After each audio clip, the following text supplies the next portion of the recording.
नितिन और प्राची एक दूसरे से बहुत प्यार करते थे। कॉलेज में इनकी लव लाइफ शुरू हुई थी और ये इनका फाइनल ईयर था। दोनों को ही अपने फ्यूचर की चिंता हो रही थी। पापा कह रहे हैं कि कॉलेज खत्म होते ही मेरी शादी उनके दोस्त के बेटे के साथ फिक्स कर देंगे। तुमने सोचा है अब हमारी बात आगे कैसे बढ़ेगी? मैं जब भी सोचता हूँ मेरा सर दर्द करने लगता है। तुम्हारे पापा यही देखेंगे कि मेरा बैंक बैलेंस, मेरी प्रॉपर्टी कितनी है ना? और यहाँ पापा के दिल में न जाने कौन सा डर बैठा हुआ है। हमारी विलासपुर वाली उस हवेली का नाम मेरी जुबान पर आने ही नहीं देते। कहते हैं वहाँ जाना ठीक नहीं है, और वहाँ गए तो वो खुल जाएगा। व्हाट? क्या खुल जाएगा? वही जाने। मेरी बात सुनो, हम लोग एक बार वहाँ जाकर देख आते हैं ना। कॉलेज स्टडी के बहाने से बोल देंगे कि अपनी थीसिस के लिए रिसर्च करने जा रहे हैं। इन दोनों ने अपने घर पर यही बहाना लगाया और अपने एक दोस्त प्रशांत के साथ ये विलासपुर की ओर निकल गए। ये तीनों 4 घंटे का सफर करके विलासपुर पहुंचे। शाम हो चुकी थी और अंधेरा भी अब बढ़ता ही जा रहा था। इनकी गाड़ी एक बड़ी सी हवेली के गेट पर जाके रुकी। अरे बाप रे! एक आदमी गेट के पास आया। उसकी गोद में एक खरगोश था जिसे वो पुचकारते हुए सवाल पूछने लगा। आप लोग कौन हैं? अरे काका, मैं नितिन हूँ, गिरीश प्रताप का बेटा। ये सुनकर उस आदमी को एक झटका सा लगा। उसने झट से गेट खोल दिया। गाड़ी अंदर लेने के बाद ये तीनों कार से निकले। माफ करना छोटे मालिक, बड़े मालिक ने आपके आने के बारे में कुछ भी बताया ही नहीं था, इसीलिए मैं आपसे सवाल कर बैठा। अरे काका, हम पापा को बताकर भी नहीं आए, और आप भी मत बताना। ये खरगोश तो कितना क्यूट है। लाइए, इसको मुझे दे दीजिए। जी लीजिए ना। उसने खरगोश को प्राची की गोद में दे दिया और कहा, इसका नाम चीकू है, आप इसे अंदर ले जाइए, मैं आपका सामान लेकर आता हूँ। यह सुनकर वो तीनों हवेली के अंदर चले गए। इन लोगों ने फ्रेश होने के बाद डाइनिंग हॉल में खाना खाया और उसके बाद नट्टू काका बोले, छोटे मालिक, वैसे तो ये आप ही की हवेली है, आप कभी भी आ जा सकते हैं, लेकिन उत्तर दिशा के गलियारे में जो आखिरी दरवाजा है ना, आप उसके अंदर मत जाना है। उसके अंदर जाने से बड़े मालिक ने साफ मना कर रखा है। हाँ, फिक्र मत कीजिए काका, हम उसमें नहीं जाएंगे। ये तीनों खाना खाने के बाद हवेली के एक कॉरिडोर में ही टहलने लगते हैं। वाह यार नितिन, तू तो बहुत रईस निकला यार, इतनी बड़ी हवेली का मालिक है। हाँ, और तुम बेकार में पापा की टेंशन ले रहे हो। अब तुम लोगों को मैं क्या बताऊं यार।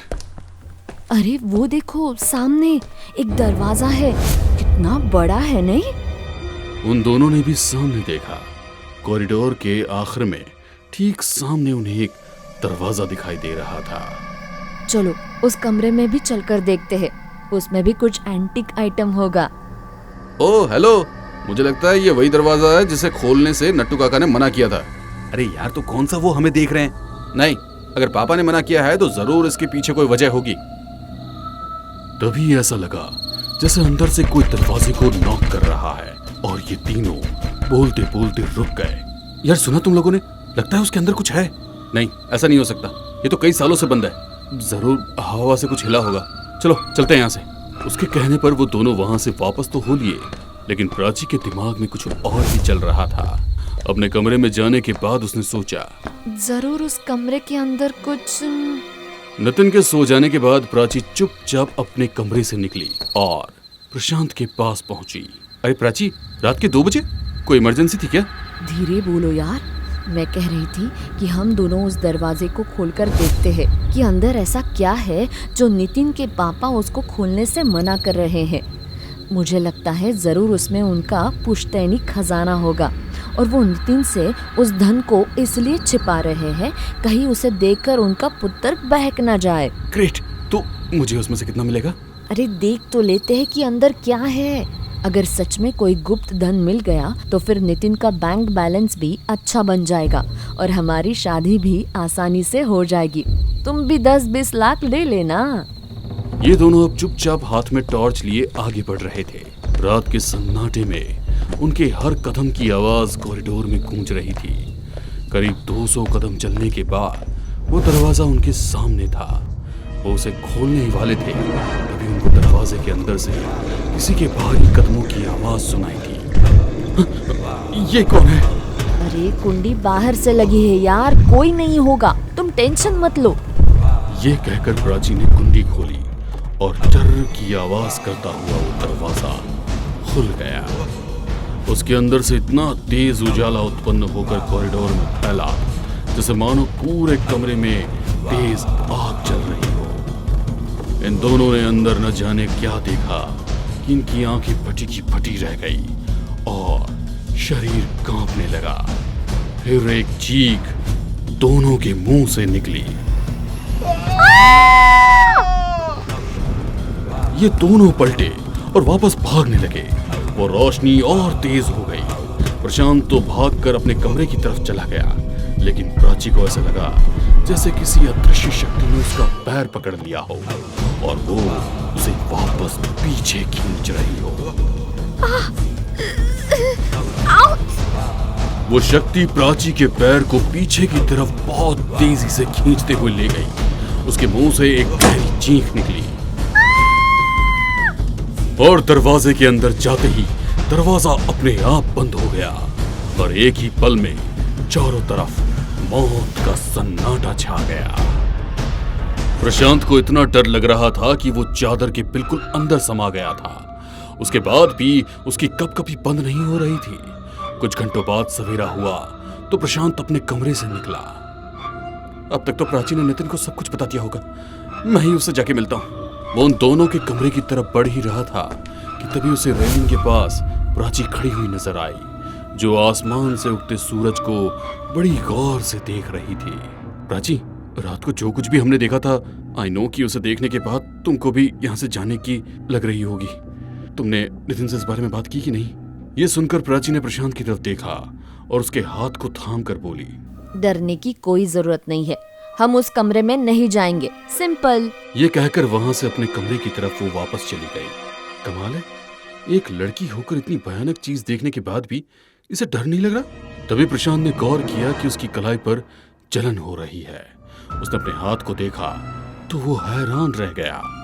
उसकी कलाई पर जहां पर प्राची ने हाथ रखा था, उतना हिस्सा हल्का सा झुलस चुका था। हे भगवान! प्रशांत सारा दिन प्राची पर ही नजर रख रहा था। वो नितिन के साथ एकदम नॉर्मल बिहेव कर रही थी। शाम होने के बाद उन्होंने साथ में डिनर किया और फिर सब अपने अपने कमरे में चल दिए। जरूर प्राची के साथ कुछ गलत हुआ है। कुछ तो ऐसा है जिसे मैं समझ नहीं पा रहा हूँ। आई थिंक मुझे नितिन को कल रात के बारे में बता देना चाहिए। इस तरफ प्राची अपने कमरे में लेटी हुई बड़े ही शांत भाव से दीवार पर लगी घड़ी को देख रही थी। जैसे ही ठीक 3 बजे वो अपने कमरे से निकलकर कॉरिडोर में चली गई। उसकी आंखें तेज सुर्ख लाल हो चुकी थी, लेकिन उसका चेहरा एकदम शांत था। धीरे धीरे वो उसी दरवाजे की तरफ कदम बढ़ा रही थी। अभी उसके और दरवाजे के बीच सिर्फ कुछ ही कदम का फासला था। तभी उसे अपने पैरों पर कुछ महसूस हुआ। उसने नीचे देखा तो चीकू खरगोश उसके पैर को सूंघ रहा था और प्यार कर रहा था। उसे देखते हुए प्राची के चेहरे पर भयानक मुस्कान छलक आई। उसने चीकू को अपनी गोद में उठाया और एक चट की आवाज करते हुए उसने चीकू की गर्दन तोड़ दी। दम से जमीन पर बैठकर वो चीकू का मांस खाने लगी। पूरे कॉरिडोर में उसके मुंह की चबड़ चबड़ करने की आवाज गूंज रही थी।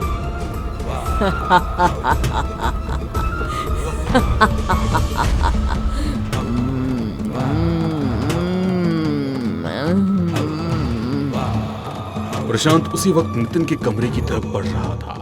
तभी उसने वो दिल दहला देने वाला दृश्य देखा। प्राची जमीन पर बैठी हुई चीकू का मांस खा रही थी। उसकी आंखें लाल लाल चमक रही थी, सांसें फूली हुई थी, मुंह के इर्द गिर्द खून लगा हुआ था और बड़ी बेसब्री के साथ चीकू खरगोश का मांस खा रही थी। प्रशांत ने अपने मुंह पर हाथ रख लिया और बहुत तेजी के साथ नितिन के कमरे में भागा। नितिन, नितिन, अरे उठ यार! अरे क्या हुआ? ऐसे क्यों चिल्ला रहा है जैसे कोई भूत देख लिया हो? तो जल्दी से मेरे साथ चल। वो प्राची, प्राची! क्या हुआ प्राची को? प्राची का नाम सुनते ही नितिन बेड से उठ गया और फिर तेजी से उसके पीछे भागने लगा। अरे हुआ क्या, ये तो बता। तू बस मेरे साथ आजा और खुद देख ले। वो दोनों अब कॉरिडोर में उस दरवाजे के सामने पहुंचे तो अब वहां पर सब कुछ साफ था। ना कोई खरगोश और ना ही प्राची। क्या हुआ? तू मेरे साथ कोई प्रैंक कर रहा था क्या? नहीं, प्राची यहीं पर थी यार। और वो हो गया तेरा? तूने मुझसे तो ये घटिया मजाक कर लिया। अब मैं प्राची को परेशान नहीं करूंगा। वो अपने रूम में सो रही होगी, तू भी सो जा। ये कहकर नितिन वहां से चला गया, लेकिन प्रशांत को अब भी यकीन नहीं हो रहा था। तभी प्रशांत को अपने पीछे वही लाल रोशनी महसूस हुई। उसने पीछे पलट कर देखा तो वो दरवाजा धीरे धीरे खुल रहा था। दरवाजा पूरी तरह खुल गया और प्रशांत के चेहरे पर तेज रोशनी पड़ी और वो चिल्लाता हुआ अपने कमरे में भाग गया।